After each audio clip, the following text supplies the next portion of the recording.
Whew. Again, been a while for this one, but hey, I'm trying to get back on a more regular track. Oimine and welcome, my name is Yuusha Anime, and welcome to Grisaia no Gachitsu, or the fruit of Grisaia. And I can't remember what part this is. I think this is part 95. 95, bloody hell. I needed a drink of water just to say that. And also, might I say, at the moment, I'm feeling quite sore, quite exhausted. I'm starting to go to the gym again and trying to get myself a bit more healthier than before. So, my body is a bit sore. So, if I'm a bit more emotionless in some respect, it's most likely that. So, apologies about that in advance. But anyway, I hope you guys are ready with me. We're going to go through more of the fruit of Grisaia. So, guys, ikimashouka. Excuse me. Hey, Sachi, what's Makina up to? はい、先ほどおやつにホットケーキを3枚ほど召し上がられまして、今はご睡をしていらっしゃいます。Postprandial rest. Goddamn. Taking a siesta, huh? はい、起こしますか? No, it's alright. Might as well let her sleep. かしこまりました。Anything happened while I was gone? あ、そういえば、先ほど風見さん宛ての封筒が届きました。Oh, a delivery for me. はい、こちらになります。I instantly recognized the pea green envelope Sachi usually produces. It's standard Asahi clean stationery. Who brought this over exactly? My name's written on the envelope, but there's no address or post office stamp. We generally don't make a policy of entrusting internal documents to middlemen like the postal service. Someone from the company must have brought it directly. 申し訳ありません。相手の方のお名前は確認しておりませんが、おそらくはバイク便業者の方かと。Ah, I see. Motorbike messengers are right up with the taxi drivers as a popular side job at Ichigaya. The delivery man was almost certainly a co-worker of mine. Actually, come to think of it, I'm impressed you even got him to hand it over. Normally speaking, any internal document, let alone something you get out of the way to transport via sneakernet, would be designated direct delivery only. But here we are. God damn, so the guy let a potential leak there. 最初は本人にしか渡せないとの一点張りだったのですが、では渡していただけるまで私もここを動きませんと申し上げたところ、15分後に私に託してくださいました。 Fair enough. Just a guess here, but I'm thinking that delivery man has been planning to wait for my return out by the main gate or something. Probably wasn't expecting to deal with an expressionless woman in full maid uniform standing rigidly at his side like a diminutive Buckingham Palace guard. The man might well have tried to be considerate. Probably told Sachi, it's fine, I'll take care of it, or asked, why don't you at least sit down? This, of course, would have earned nothing but a curt no thank you as a perfectly stationary girl continued to bore into him with her steady, unblinking gaze. The horror. That's pretty much just the way our Komine Sachi's personality works, but... well, I can understand how it might seem more than a little creepy to an outsider, probably broke under the sheer psychological pressure. Although only lasting 15 minutes is pretty damn pitiful any way you look at it. 何やら急に頭を両の手でかきむしり始めまして、ああもうわかったわかった、渡せばいいんだろうともすればやけくそになったかのようなご様子でしたが、私は何か悪いことをしたのでしょうか。 Not really. No, you're fine, Sachi. More importantly, was the man who delivered this envelope maybe riding a new-looking black motorbike? はい、 Or motorcycle? 確かに黒いオートバイでした。お知り合いの方ですか? Nah, that's not it. Just noticed this unfamiliar motorcycle stopped at the entrance to the shopping district, so I was wondering if that might have been him. I see, so he switched right over to surveillance after dropping off the documents to me. If the guy can get worn out by Sachi here, he's probably a damn green new part-timer, but an observer with that kind of mobility is still somewhat troublesome. In any case, the envelope got to me in the end. Thanks, Sachi. はい、お役に立てて幸いです。 Oh, wow, that's super formal. A delivery from the company right now. Almost certainly has something to do with the assassination we just discussed, but the envelope's strangely thick. From what Sachi told me, the messenger stopped by about an hour and a half ago. At the time, I was still in JB's office. In other words, the woman could have, handed me to me herself if she wanted to. So, why go out of your way to use an employee to deliver them? I guess that's the simplest explanation would be. They didn't want to hand over too much intelligence on the spot, in case I decided to refuse my orders. Well, no point speculating until I've at least taken a look at the contents. This is... The thick sheaf of A4 paper that emerges from the envelope is covered in dense arrays of tiny characters, as if deliberately designed to crush the reader's willpower before they've even begun. There's only one person I know who goes around making reports this maliciously dense. JB, huh? The bundle of papers is as thick as one of those weekly manga tomes. Jesus.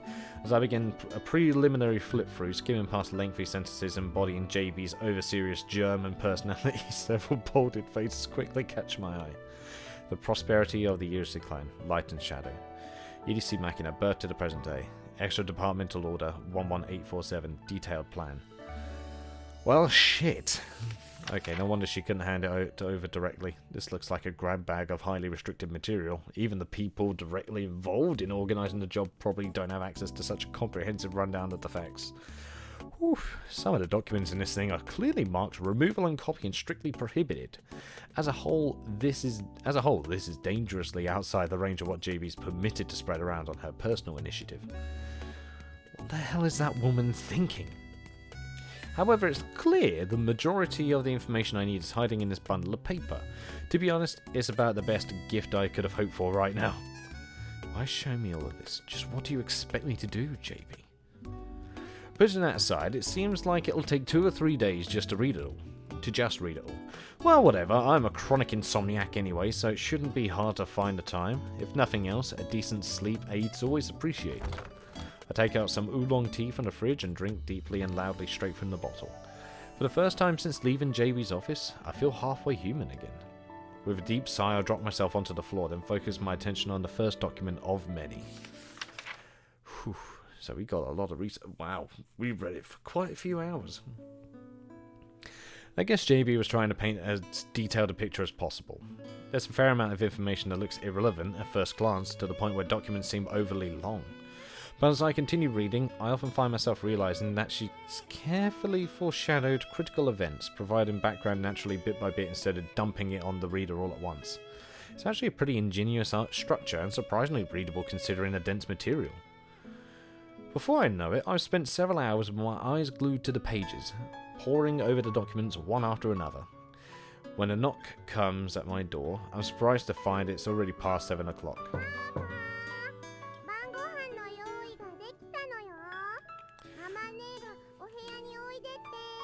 Yeah, I'll be right there.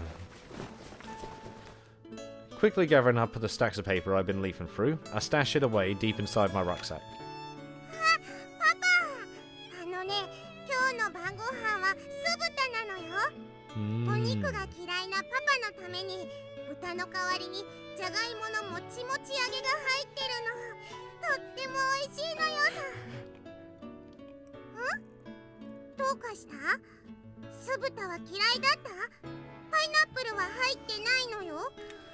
That's not it. It's just, well, nothing big. It's not as though there's really any need to hide the truth, but seeing the main character of the non-fiction novel I've just been reading appear before my eyes inspires a strong wave of guilt. Trying to disguise those feelings, I drop a hand on Makina's head with a firm thump. Nani?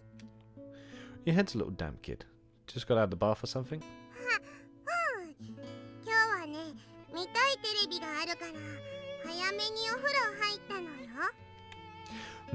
Oh right, today's Professor Dave Day.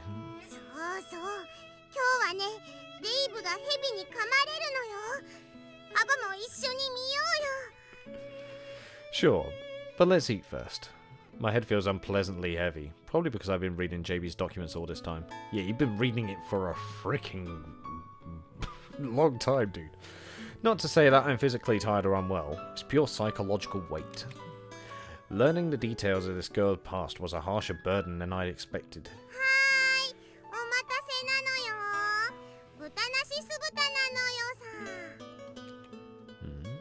Looks pretty tasty.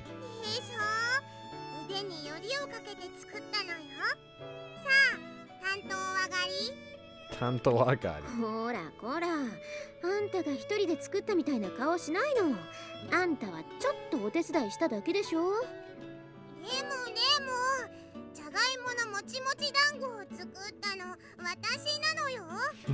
確かにじゃがいもをグニグニ練ったのはあんただけどさ、むしろあんたは私があげるたびに横でつまみ食いしてた方が多いんじゃない？ Ah, that would 12 make a 個 lot 作 more ったのに sense. 8個しか残ってなかったのはなぜなのかしら？だって美味しかったのよさ。Oh, hardly a big deal, right? またあんたはそうやってマキナを甘やかすんだから。 Yes, you're right. I only didn't really need to point that out. I'm perfectly aware that I'm being more than a little soft on Makina right now. Sachi wasn't wrong the other day. The girl really does have a past that can change the way you see her. Once you know the facts, it's impossible to look at her with sympathy in your eyes, and knowing that your pity will only make the girl feel even more miserable, you end up trying not to look at all. Makina probably kept the details of her past to herself, precisely because she didn't want to deal with that sort of awkwardness in her relationships here. Just looking into the faces of friends who learned the truth would be painful.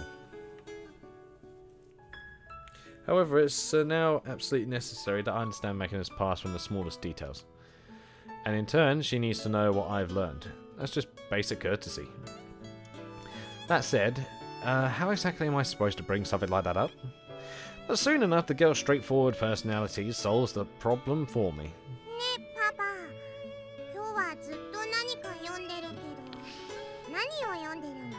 Documents about your past. That's a sudden bombshell to put down. Yeah, that's right.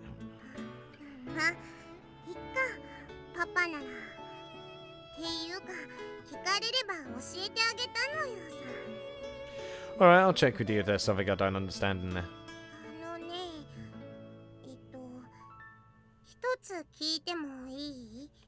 What is it?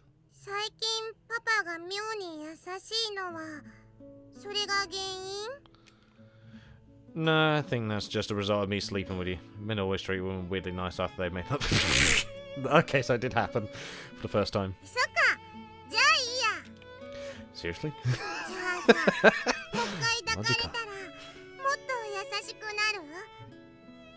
Uh-oh. I think not. If I spoil you any more than this, you'll go completely rotten in no time. Nandai. Yourself, kid. Anyway, wasn't there something you wanted to watch on television?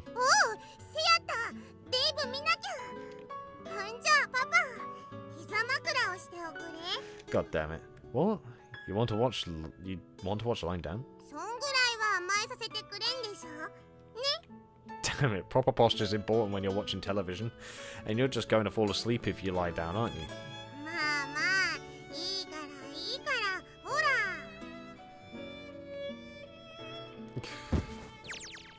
Encamping on the sofa next to me, a confident pushiness of a girl disinclined to take no for an answer. Makina drops her head casually onto my lap, then flips on the TV with the remote in her hand. I do feel like I might be getting a little too soft on a girl at this point.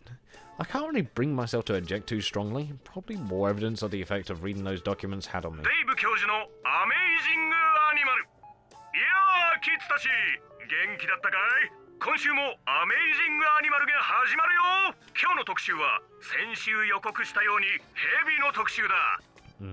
Dave, clad in his usual rough attire, makes his way down a Richie Verdun rural road with a giant smile on his face.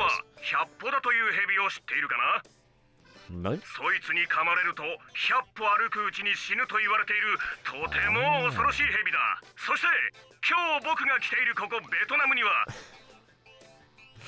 Oh, okay.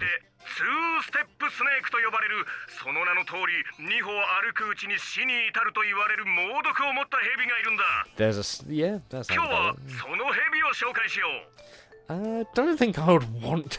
I don't think anybody would want to meet the snake, but sure.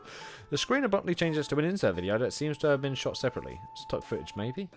As a clip of the two-step snake spitting venom towards the camera lens plays, a voiceover explains that the animal's poison encourages uncontrollable bleeding, playing up its fearsome lethality.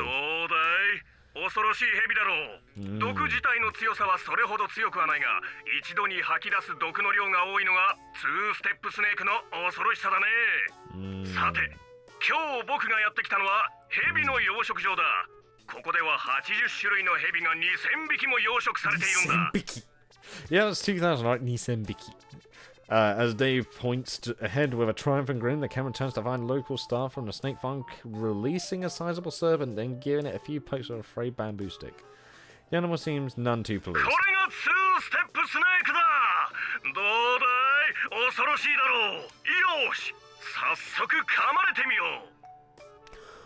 He's actually going to get bitten. Why does this guy always seem to enjoy the getting bitten part so much? Look, mate, it's just one of those things, you know, monster girls and... more importantly, didn't he just say the venom can kill you in seconds flat? I'm not following the logical progression here. Grabbing the shin of his right leg into the animal bit him. Dave rolls around on the ground in exaggerated fashion.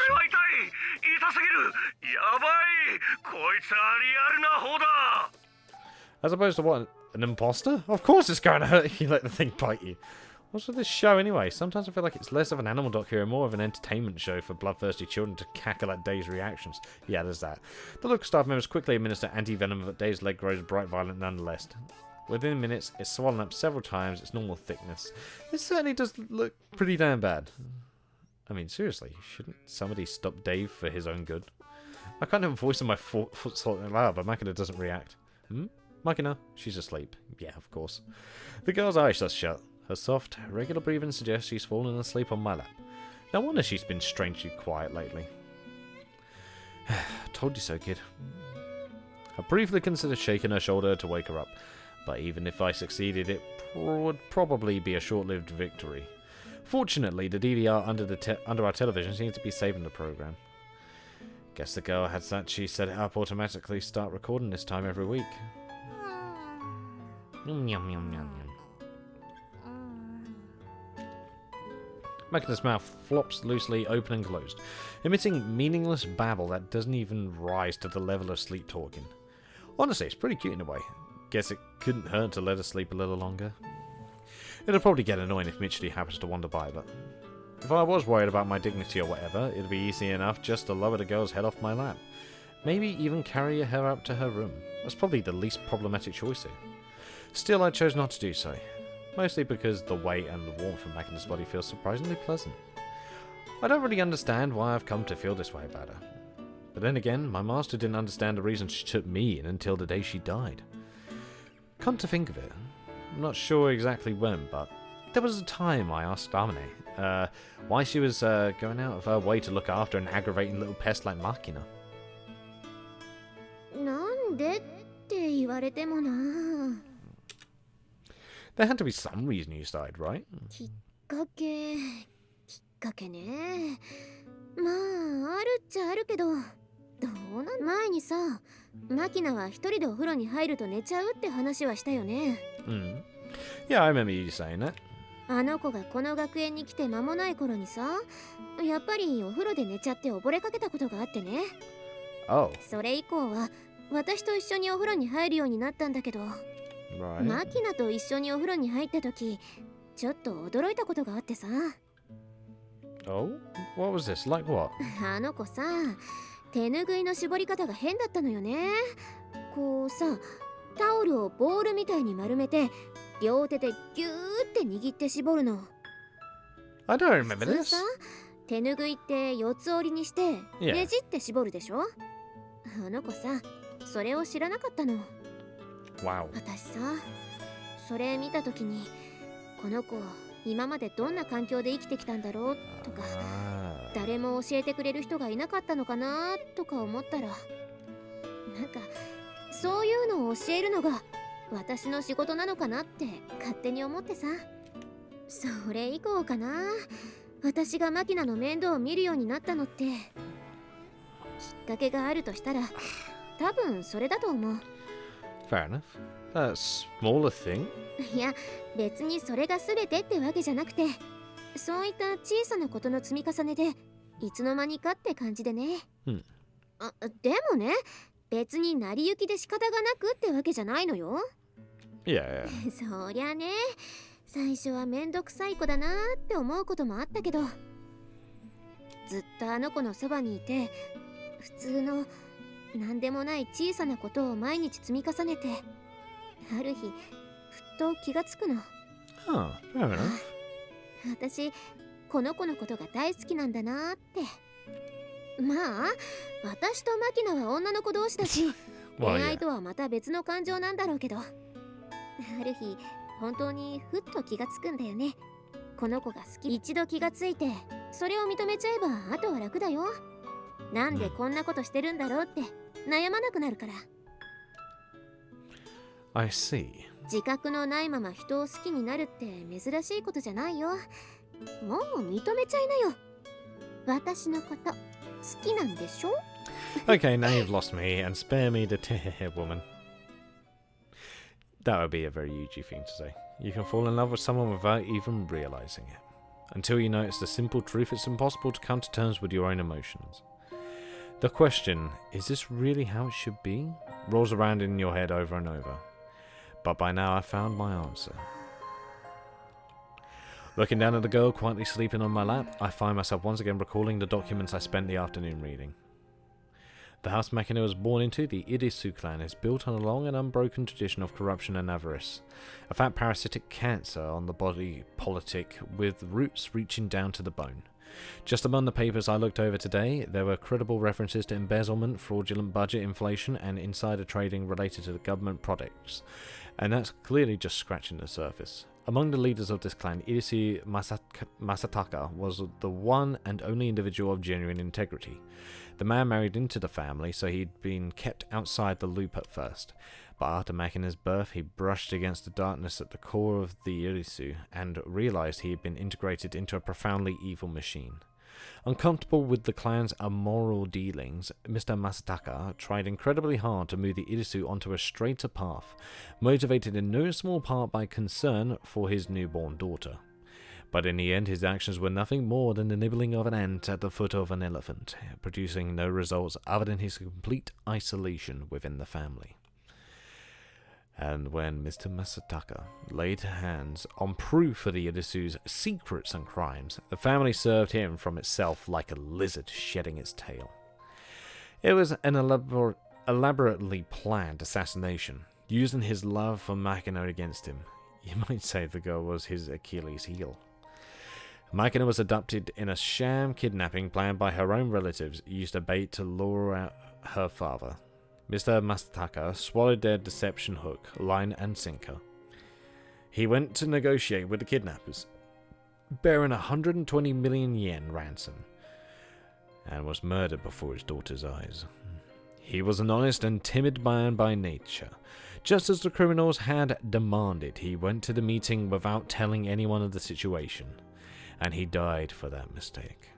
Up until that point, everything went off exactly according to plan, to the Irisu leadership's plan.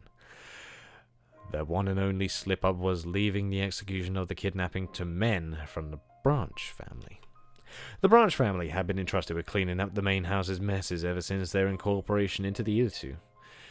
The leadership pushed this job onto them without a second thought, and decided that complicated matters, estimating that their faction could gain dramatically if the main family successor's candidate was to disappear along with her father. The kidnappers took a gamble and left Makina in the warehouse when they escaped.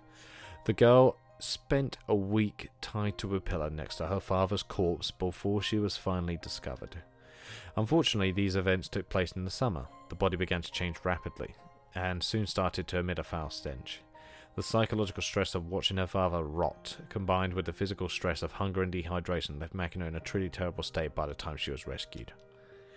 Afterwards, she spent 6 long years shut up in a hospital under the Branch's family's control, tormented by severe PTSD symptoms and other complications. You went for a hell of a lot, kid. As I mutter the words, my eyes return to the girl sleeping on my lap. There are tears running down her face. Makina. What kind of dream is she seeing right now? No matter how harsh the reality, surely it's not too much to hope the girl might find some happiness when she falls asleep. I would hope so. それは夢。何度も何度も見続けた。辛く悲しいだけの夢。いや、よく来てくれたね、イリス正隆さん。電話で伝えた通り、誰にも知られずに来たかな？ん？ She keeps on reliving that nightmare.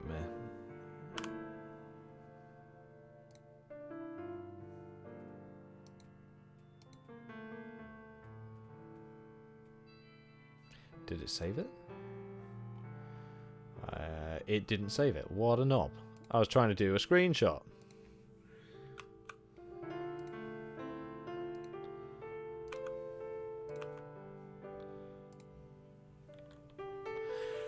Have I got to wait for a moment for it to do it?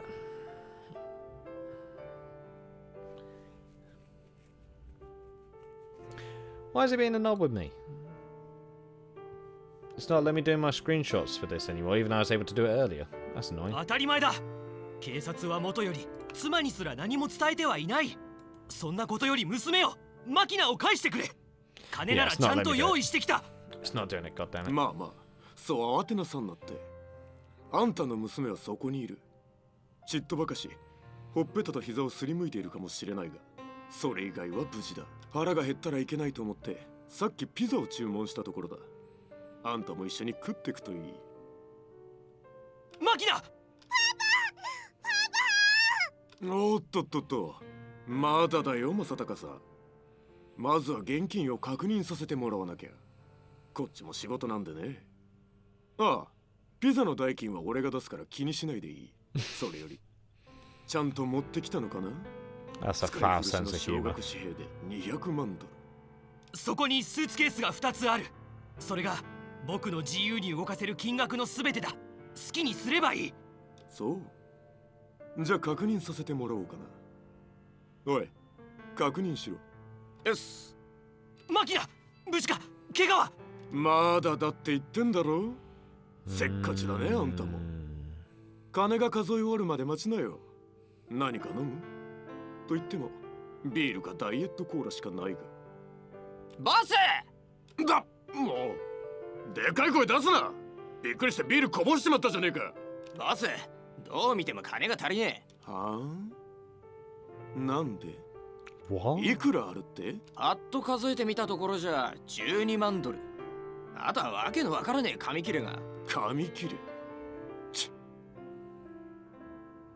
ああ、どういうことなのかな正隆さん。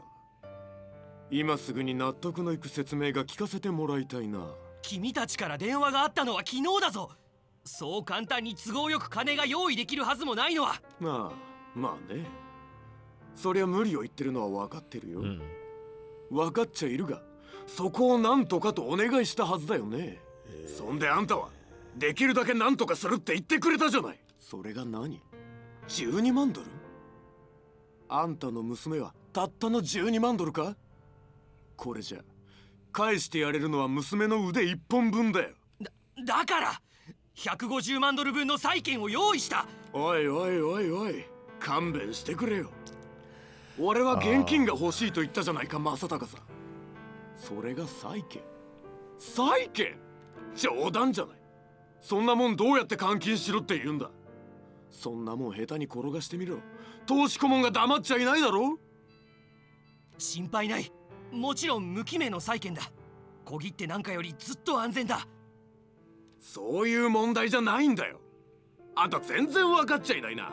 こんなもんもらったところで俺たちはまずその債券が本物か、そして有効なのかを調べなきゃいけない。そんな手間はごめん被りたいんだよ。わかるか？言いたかないが俺たちは田舎者だな。あんたはテキサスの田舎道にあるドライブインでカードを使えるかと財布から金色のカードを出した間抜けと同じことをしているんだ。しかし僕にはこれが精一杯で。You literally gave him 1 day to get that much. そんな言い訳なんざ聞きたかねえのよ。冗談じゃない。この子さらうのにいくら金かかったと思ってんだよなあ。ああ、くそ、イライラすんなもう。ボス、あれ見てください。あ、テレビがなんだ。今画面に映ってんのイギリスの人間じゃないですか？ああ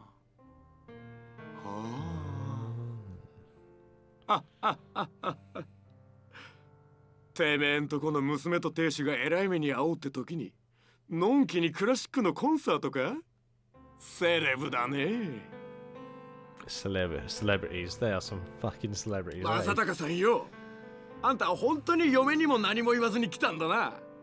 俺はあんたのそういうバカ正直なところすげえ気に入ってるよ。そんなあんたならめんどくせえこともなくすんなりと仕事ができると踏んでたんだ。ところがどうだ、あんたが用意できたのはたった12万ドルと紙切れだけ。話にならないよ。そうだろな。そんなバカな。そりゃ俺のセリフだって。あちょっと待て、この画面に映ってんのあんたんとこの家族だよね。おじいちゃんにおばあちゃん、それまあそこまではいいとしてよ。その嫁の隣にいる男と二人に手をつながれている女の子は誰よ。こんなのは。ああ、そっか、そういうことか。あんた捨てられたんだな。こいつらは替え玉だろ。あ、そっか、あんたこの子と一緒に捨てられたな。かわいそうによ。Damn, he literally just found out his whole world went down right there. 見捨てられた理由はあんたにもおおよその察しはついてんだろ。あんたはイリス一族の汚職に対して拭いがたい罪悪感があって家族と対立することも多かった。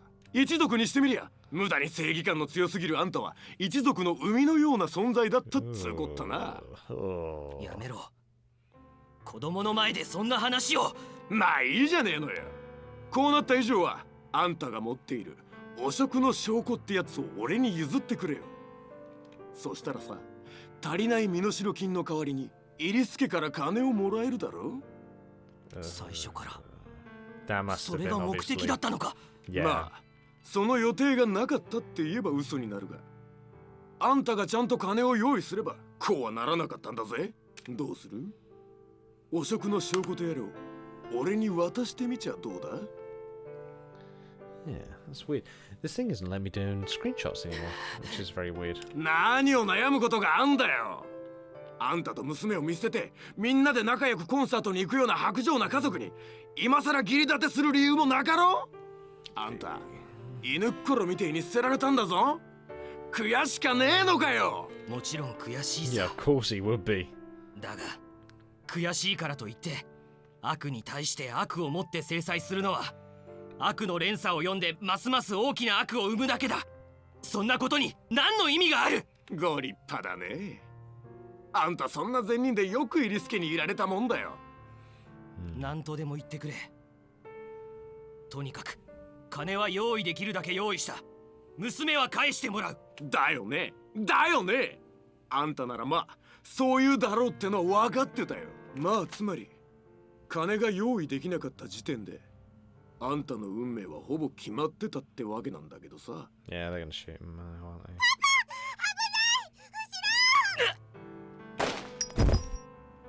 Oh, and the blood on her face as well.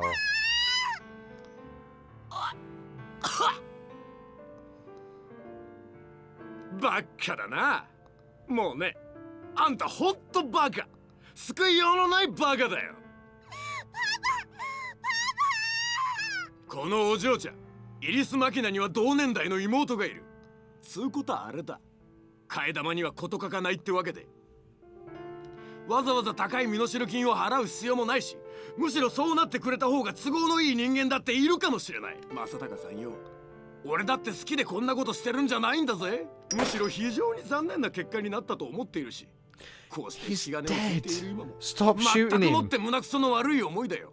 だが嫌な仕事だからって部下に押し付けるわけにもいかないじゃないか。だから俺はこうして自らの手で後始末をしているわけだが、しかしあんた実に残念な父親だ。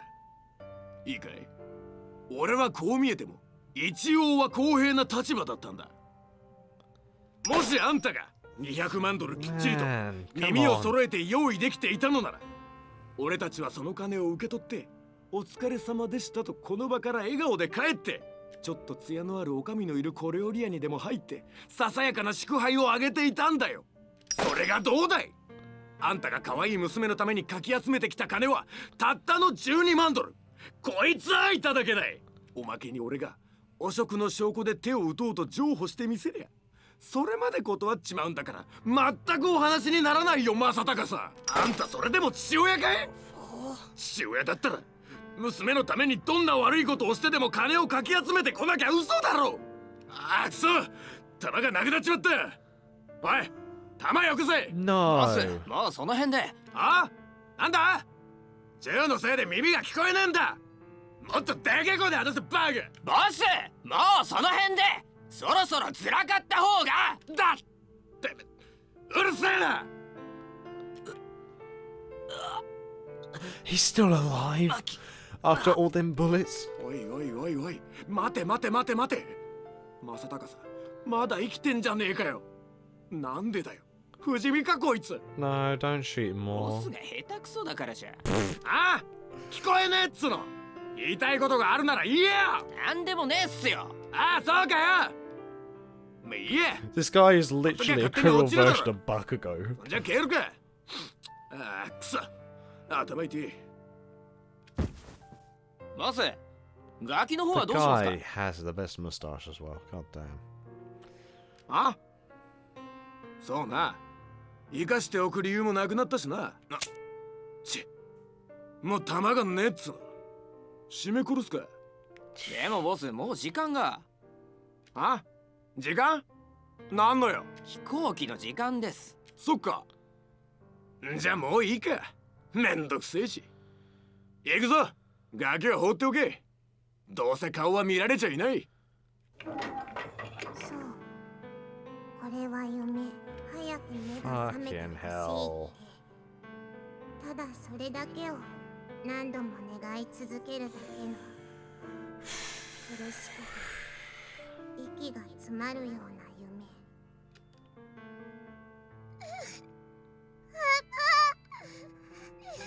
パパ大丈夫？血がいっぱい出てるよ。マキナ、君はどこか You 怪 were 我をし trying て to いない protect か。 her the best you could, man. Fucking hell. 痛いところは。私は平気。それよりパパは痛い。僕も平気だよ。全然痛くないんだ。 No. そうだよ。だってパパ血がいっぱい出てるよ。本当だよ。全然痛くないんだ。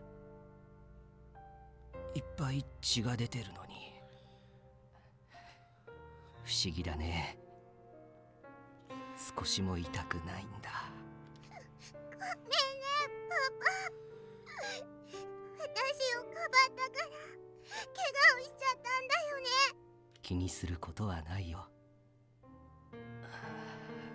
これは Yeah, it's 当 not 然 your のことだ it's から not your ね。 fault, Makina.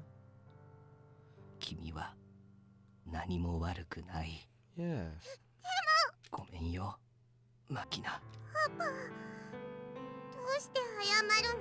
僕の娘に生まれてこなければ、君はこんな目に遭わずに済んだのにね。 That's true in a way as well. ごめんよ。謝らないでパパ。変だよ。どうしてそんなことで謝るの？泡を解いて君を自由にしてあげたいけど、指がうまく動かないんだ。パパ、ごめんよ、どうしたの？マキナ。何かお話をしてくれないかな。もっと君の声が聞きたいんだ。 He's gonna die 話 literally after this. 何でもいいんだ。何か楽しい話が聞きたいな。I'd like to hear a fun story. 急に言われても困るよ。そうだね。楽しい話題というものは男が用意するものだったね。パパ、笑ってるの？そうだよ。どうして？痛くないの？平気さ。言っただろう。全然痛くないよ。 He's trying to be so 何も感じないん brave だ。 for her. This man. ほら、 This man. 僕は笑っているだろう。そうね。パパは笑っているもの。きっと平気なのね。当たり前さ。僕が君に嘘をついたことがあるかい？いっぱいあるじゃない。この前の私のお誕生日も一緒にお祝いしようって約束したのに、仕事が忙しいって帰ってきてくれなかった。そうか、そうだったかな。もう何がそんなにおかしいの？僕はね、君には僕の笑顔を覚えていてほしいのさ。私、パパの笑顔大好きだよ。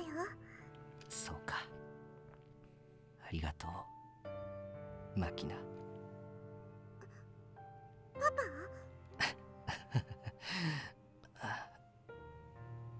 ごめんよ。実は仕事が忙しくてね。昨日はあんまり寝てないんだ。No. I know he's dead, but come on. パ、眠いの？ This guy's quick despite being in the face of death. ごめんよ。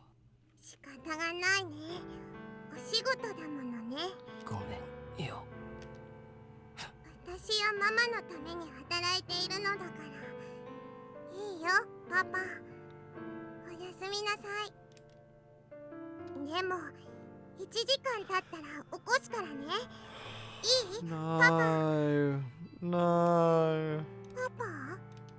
私は何度も声をかけた。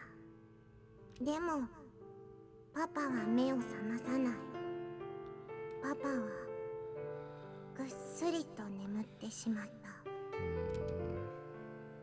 やがて朝になり、周りが明るくなってもパパは目を覚まさない。私は何度も何度もパパに声をかけた。やがてまた日が落ちて夜になった。それでもやっぱりパパは目を覚まさない。そしてまた朝になって He's gonna be 夜が来た。 he's gonna be decaying, isn't he? He's gonna be decaying.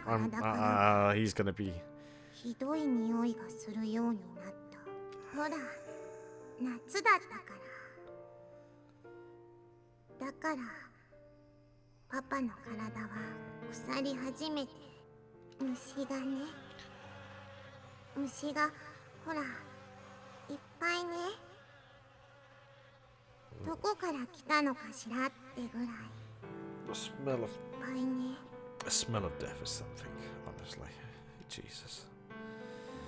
But Jesus.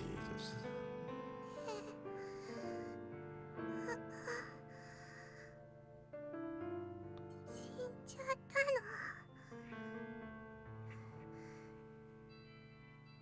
大丈夫だって言ったじゃない。私はまたパパに騙された。 He didn't want you to worry. 平気だなんて言っておいて死んじゃった。ねえ、信じられる？こんな嘘って信じられないよ。私は信じなかった。だから何度も何度もパパに話しかけた。パパには誕生日に子犬を買ってもらうはずだった。パパの仕事が夏休みになったら海に連れて行ってくれるって約束をしていた。夜になったら Man. パパと一緒に花火をするって。パパは自分の子供に自転車の乗り方を教えるのが夢だった。 And we've done that as 私 well. はそれをずっと楽しみにしていたのに。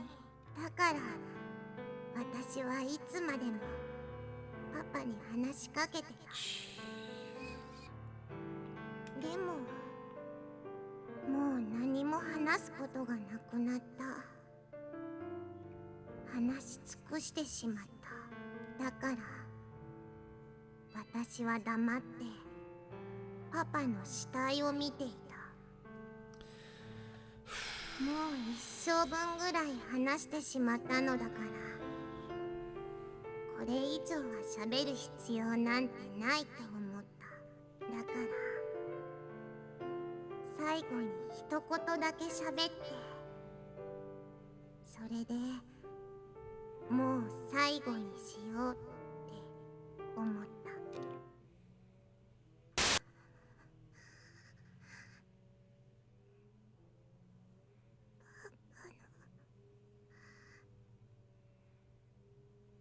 嘘つき。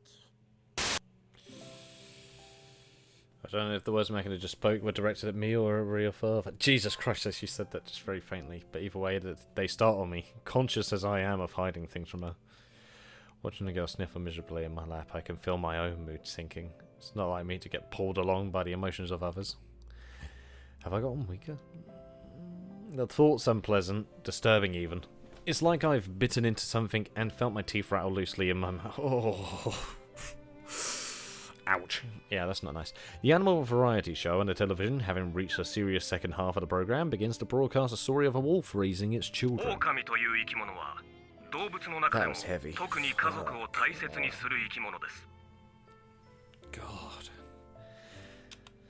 Wounded and bloodied, the wolf on its screen fights to protect its children.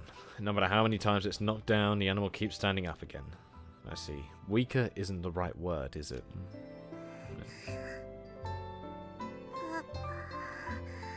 Makina reaches out reflexively, as if requesting help. I take her hand and squeeze it firmly. I'm right here, Makina. When we're like this, I can almost fool myself into believing I've become a good person. It's embarrassing to discover I'm still capable of these sorts of feelings, but it also brings me something close to happiness. At the same time, there's an undercurrent of unease. The same old doubts. Is it really alright for me to touch this girl with my soiled hand? But I've made up my mind. If this girl reaches out for help, I'll take her hand. I'll hold on as long as I can. And if I should falter, I'll let go and fall alone. Makina's hand grasped tightly in mine. Feels a little lighter than it did before. That was heavy.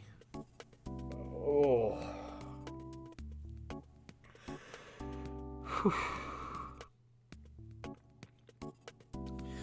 Yeah, that was...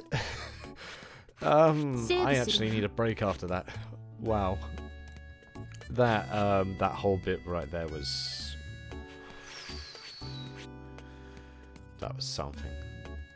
Unfortunately, though, I will have to end this episode here. God, man. I mean, just right there, 4 or 5 times, and just watching your own father rot. That's something. Jesus. So unfortunately for me, that will be that'll be it for me today. So again, sorry it's taken so long. I am trying to get into a regular pack. So thank you guys so much for watching. I hope you guys enjoyed. Leave a like if you did, subscribe if you want any more from me, and I shall see you in the next video. Solid job, guys. I will most certainly see you next time. Wow.